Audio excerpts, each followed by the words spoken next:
નમસ્કાર વિદ્યાર્થી મિત્રો, સંધાન કાર્યક્રમમાં આપ સૌનું સ્વાગત છે.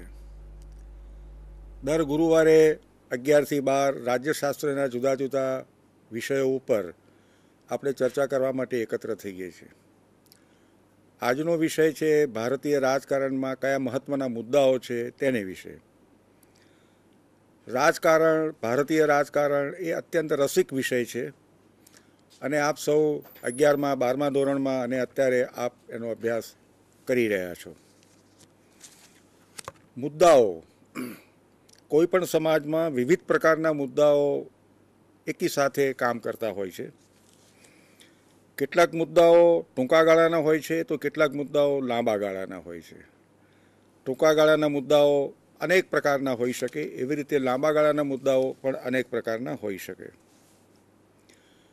કોઈ પણ મુદ્દો, પછી તે સામાજિક હોય, આર્થિક હોય, સાંસ્કૃતિક હોય, એટલે કે શિક્ષણ, ભાષા, ધર્મ વગેરેને લગતો હોય, એની તરફેણ કરતાં અથવા તો એની વિરુદ્ધ કરતાં જે કંઈ સરકારની દરમિયાનગીરીની જ્યારે ઈચ્છા કરવામાં આવે કોઈની તરફેણમાં અથવા કોઈની વિરુદ્ધમાં, ત્યારે કોઈ પણ મુદ્દો એ રાજકીય મુદ્દો બને છે અથવા તો એક રાજકીય મુદ્દાનું સ્વરૂપ ધારણ કરે છે.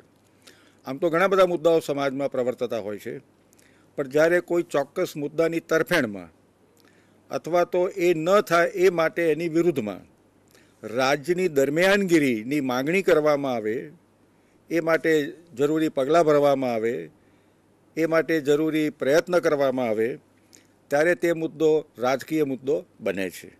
એ દૃષ્ટિએ જોવા જઈએ તો સમાજના અનેક મુદ્દાઓ જુદા જુદા સમયે રાજકીય મુદ્દાનું સ્વરૂપ ધારણ કરે છે. આજે આપણે જે ચર્ચા કરવાના છીએ મુખ્યત્વે કરીને જેને રાજકીય મુદ્દાઓ કહી શકાય એની ચર્ચા કરવાના છીએ. વિવિધ પ્રકારના મુદ્દાઓ જો એના તરફ વેળાસર પૂરતા પ્રમાણમાં ધ્યાન આપવામાં ન આવે તો એ મુદ્દાઓ આગળ જતાં રાજકીય સ્વરૂપ ધારણ કરે છે. અનેક મુદ્દાઓ સમાજમાં પ્રવર્તતા હોય છે, પણ એ મુદ્દાને જો એડ્રેસ કરવામાં ના આવે સમયસર અથવા એની દિશામાં કોઈ ઉપાયો શોધવામાં ન આવે ત્યારે એ રાજકીય સ્વરૂપ ધારણ કરે છે. આખરે તો જુદા જુદા મુદ્દાઓ પ્રવર્તતા હોય છે, તેમાં કોને અગ્રિમતા આપવી, કોને પહેલો ક્રમ આપવો, કોને કોના પછી એને એડ્રેસ કરવાનો પ્રયત્ન કરવો, એ નક્કી કરવાનું કામ આખરે તો રાજકારણનું છે, જેને આપણે પ્રાયોરિટીઝ કહીએ છીએ. પ્રાયોરિટાઇઝેશન ઓફ વિવિધ ઇસ્યુઝ, એ કામ મુખ્યત્વે કરીને રાજકારણ કરે છે. અને અગ્રિમતા આપવાના નિર્ણયો અત્યંત મહત્ત્વના હોય છે, કારણ કે અનેક પ્રકારની બાબતો એકી સામટી આપણી સમક્ષ આવે છે. એમાં પહેલે આપણે કોને ઉકેલવાનો પ્રયત્ન કરવો અથવા એ માટે શું કરવું, એ બધા જે નિર્ણયો છે, અગ્રિમતા નક્કી કરવાના નિર્ણયો, એ અત્યંત મહત્ત્વના નિર્ણયો હોય છે, ખાસ કરીને રાજકારણની અંદર. કેટલાક દાખલા દ્વારા આપણે સમજવાનો પ્રયત્ન કરીએ. જેમ કે પરમાણુ શસ્ત્રોને અગ્રિમતા આપવી કે પરંપરાગત શસ્ત્રોને અગ્રિમતા આપવી.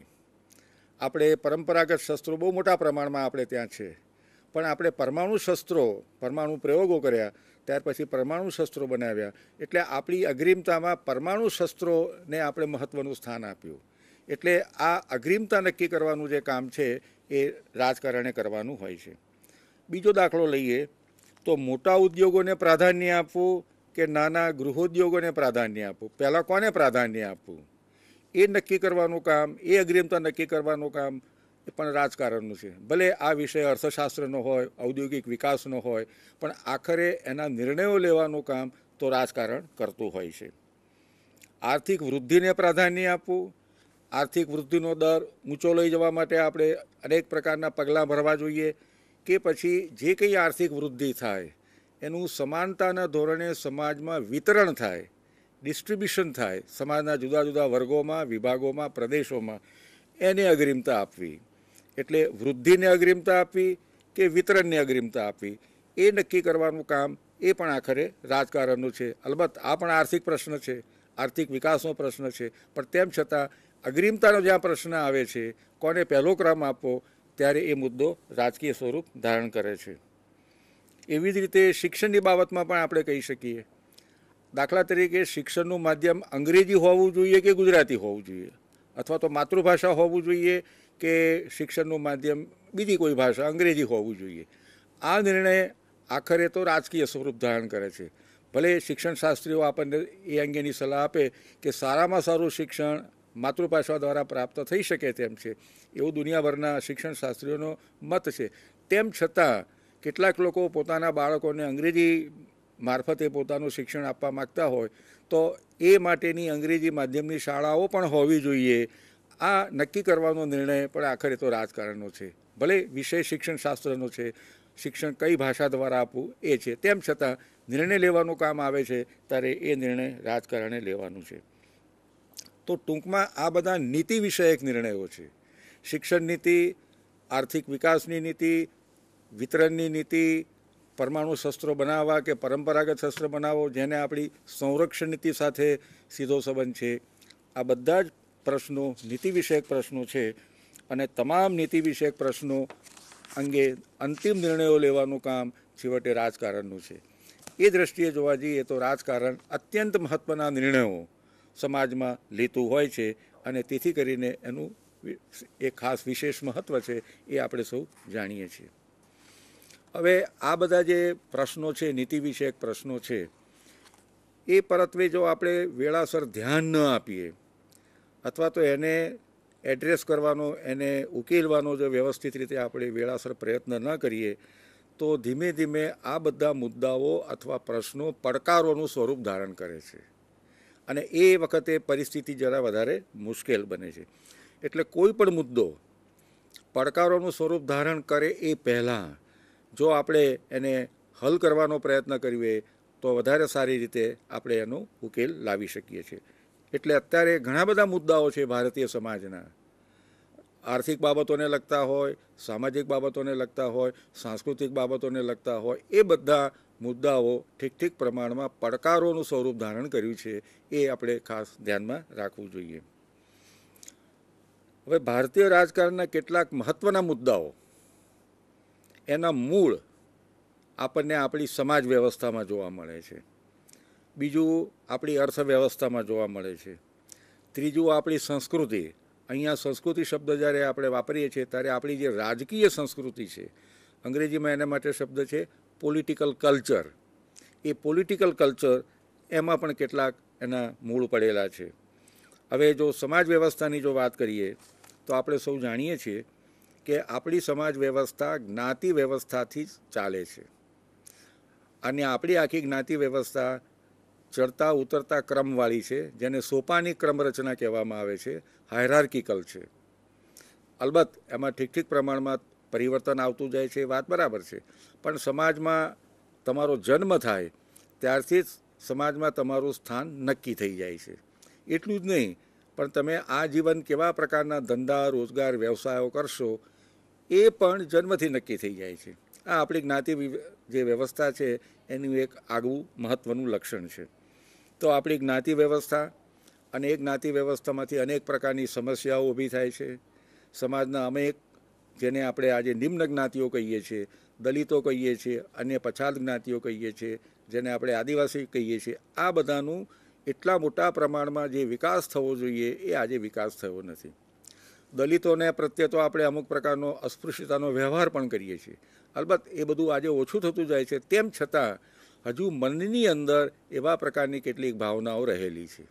તો અસ્પૃશ્યતા છે, બીજી બાજુ આદિવાસી વિસ્તારોની અંદર રહેનારા તે આદિવાસીઓ છે અને મુખ્યત્વે કરીને જેને આપણે કહીએ છીએ કે સમાજના નીચલા સ્તરની જે જ્ઞાતિઓ છે, જેને આપણે ઓબીસી કહીએ છીએ અથવા તો પછાત જાતિઓ કહીએ છીએ, એ લોકોનો જેટલા પ્રમાણમાં વિકાસ થવો જોઈએ એટલો થયો નથી.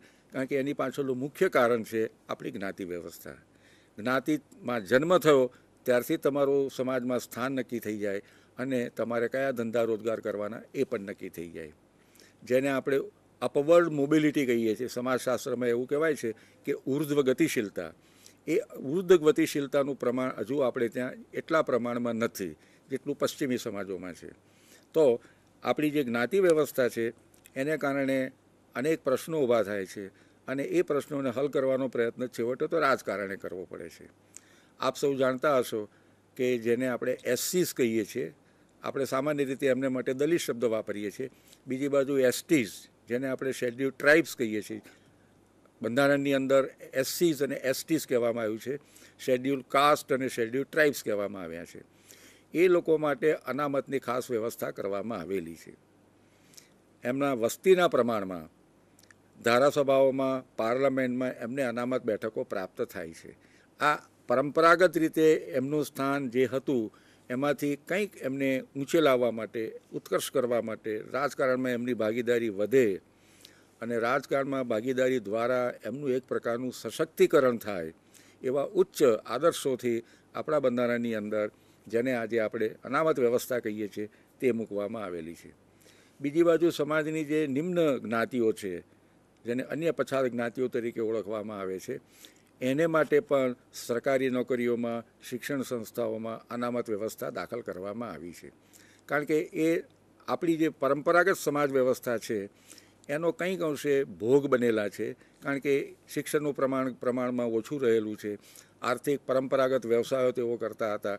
એ બધાને કારણે એમનો પણ ઉત્કર્ષ થાય, સરકારી નોકરીઓમાં એમને સ્થાન મળે, શિક્ષણની સંસ્થાઓમાં એમને સ્થાન મળે, એમને માટે પણ અનામત વ્યવસ્થા દાખલ કરવામાં આવી છે. આ નીતિ વિશે એક પ્રશ્ન થયો. કારણ કે સમાજનો આટલો મોટો હિસ્સો, દાખલા તરીકે વિકાસના ફળોથી જો વંચિત રહ્યો હોય અને એમાં જો કોઈનો દોષ હોય તો આપણી સમાજ વ્યવસ્થાનો દોષ છે, આપણી જ્ઞાતિ વ્યવસ્થાનો દોષ છે. તો એમાંથી એમનો ઉત્કર્ષ કરવા માટે રાજ્ય તરફથી આવા ખાસ પ્રયત્ન થાય તો એ યોગ્ય છે એવું આપણે જરૂર કહી શકીએ. અંગ્રેજીમાં એને પોઝિટિવ ડિસ્ક્રિમિનેશનની નીતિ કહેવામાં આવે છે. આપણે ગુજરાતી કરીએ તો હકારાત્મક ભેદભાવની નીતિ. એક પ્રકારનો ભેદભાવ ખરો પણ હકારાત્મક છે. એમને વધારે સશક્ત કરવા માટે આ એક પ્રકારની નીતિ આપણે અપનાવી છે. એ આપણી સમાજ વ્યવસ્થામાંથી આપણને જે જ્ઞાતિ વ્યવસ્થામાંથી જે મુદ્દાઓ ઊભા થાય છે, પ્રશ્નો ઊભા થયા છે, એને હલ કરવા માટે રાજ્યે આ જાતના પ્રયત્નો કરેલા છે. પછી આવે છે આર્થિક વિકાસ. હવે આર્થિક વિકાસનો મોડેલ આપણે જે અપનાવ્યો છે, એ આર્થિક વિકાસના મોડેલને કારણે એક બાજુ મોટા પ્રમાણમાં સમૃદ્ધિ વધતી જાય છે. આપ સૌ જે શહેરમાં રહેતા હશો એ જોઈ શકતા હશો, ઠીક પ્રમાણમાં સમૃદ્ધિ વધી છે. જ્યારે બીજી બાજુ બેકારી, બેરોજગારી, ગરીબી એનું પ્રમાણ પણ ઠીક પ્રમાણમાં આજે પણ ચાલુ છે. આટલા બધા પ્રયત્ન કરવા હોવા છતાં પણ આજે ગરીબીની રેખા નીચે રહેનારાની સંખ્યા ઠીક પ્રમાણમાં છે. એ માટે જુદા જુદા આંકડા છે. કોઈ કે 80% વધારે લોકો ગરીબીની રેખા નીચે રહે છે, કોઈ કે જે 26-27% જેટલા ગરીબીની રેખા નીચે રહે છે. જે કંઈ ગરીબીની રેખાની ચર્ચામાં આજે આપણે જતા નથી, પણ એટલું ચોક્કસ કહી શકીએ કે ભારતની વસ્તીનો લગભગ ત્રીજો ભાગ, 33-35% જેટલા લોકો જુદા જુદા પ્રકારની ગરીબીની રેખા નીચે જીવે છે. એટલે એમના માટે તમારે ખાસ ચોક્કસ પ્રયત્ન કરવા પડે. તો આપણી અર્થવ્યવસ્થામાં જે મોડેલ આપણે સ્વીકાર્યો છે, એ મોડેલને કારણે હજુ પણ ગરીબીની રેખા નીચે જીવનારાઓને આપણે મોટા પ્રમાણમાં ગરીબીની રેખાની ઉપર આવી શક્યા નથી. આ ગરીબી આવા આર્થિક પ્રશ્ન છે, પણ ગરીબીની સમસ્યાને હલ કરવા માટે શું કરવું જોઈએ એ માટે જે નીતિ વિષયક નિર્ણયો લેવાના છે, એને માટે રોજગારીની દાખલા તરીકે યોજના જાહેર કરવામાં આવી છે. આ બધા નીતિ વિષયક પ્રશ્નો છે. તો ગરીબી હોય, બેરોજગારી હોય, એક પ્રકારનું ડિપ્રાઇવેશન, વંચિતતા હોય, એ બધાને દૂર કરવાનો પ્રયત્ન આખરે તો રાજકારણે કરવાનો છે. અને એ માટેની જુદી જુદી જેને આપણે યોજનાઓ કહીએ છીએ, એ યોજનાઓ રાજ્ય સરકાર અને કેન્દ્ર સરકાર અમલમાં મૂકવાનો પ્રયત્ન કરતી હોય છે. બીજી આપણી એક મોટી સમસ્યા, આપણી વસ્તી વધતી જાય છે. જ્યારે આપણે સ્વતંત્ર થયા ત્યારે આપણી વસ્તી લગભગ 32-35 કરોડની હતી.